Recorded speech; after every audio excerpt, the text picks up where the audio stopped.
never hurt you. And sees her every move. Is I actually think that these fascist slugs, like you see on the screen here, Scabby Steve, Goebbels, and Jesus Christ, you want this? I mean, anybody monitoring your menstrual cycle is bad enough, but just think of these three guys doing right, it. exactly. And then Grandpa Concentration Camp here. That's my new nickname for him.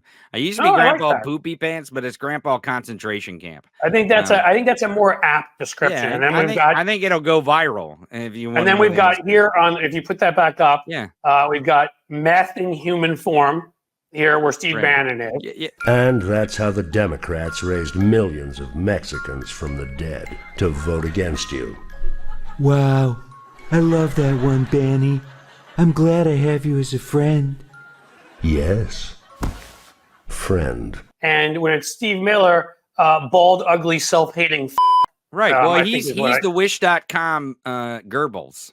And the whole reason why we put the Statue of Liberty here is to show the rest of the world, here in America, we got some beautiful babes. And another thing you might not know, Jim, is she's not holding a book. She's holding an iPad.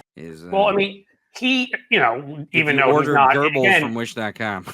he's like the black lady in Atlanta, Georgia, who hugged Trump, and then you found out like she runs the Blexit, chapter there. Steve Miller is self-hating a Jew as has ever been created.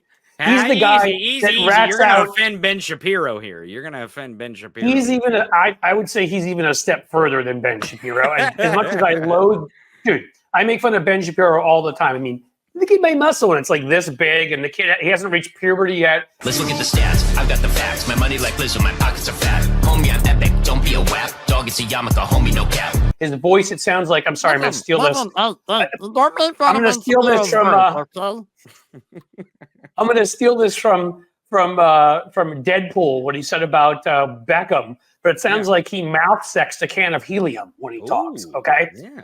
You ever heard David Beckham speak? It's like he mouth sexed a can of helium. Yeah, it was a good line. But Goebbels there, like literally, he's the guy that goes to the Nazis and says, "I know where Anne Frank lives." Like that's who he is, right? He's the one who just to get on the good side of the Nazis, right? Yep. The good side. He's the one that doesn't realize that eventually, when you want to purify the universe and you're a bunch of Nazis, they're going to get around to killing you. Because you're not of them, but he will be there for as long as possible to turn in and destroy everybody else. That's who he is. So well, he looks like dumb evil, right? Like if you're like, what does dumb evil look like? If you type that into Google Images, dumb evil, I think this guy's face is going to pop up. But here's the thing. Also, crash test dummy, I think. 1, 2, 1, 2. Well, that's true. With this pregnancy thing, though.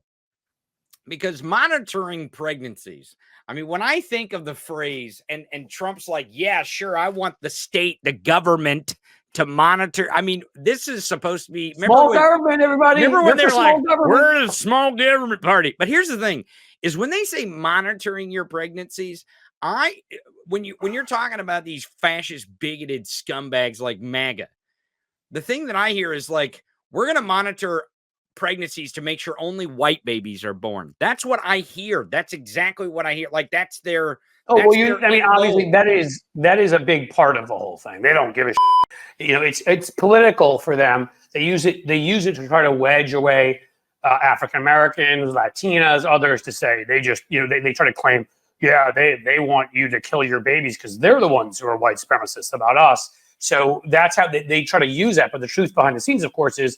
Yes, they've said it themselves, right? Great replacement theory. They don't want non-white Christian babies becoming the majority, which I think they already are, but becoming a bigger majority in this country. So we must do our best to stop the other ones.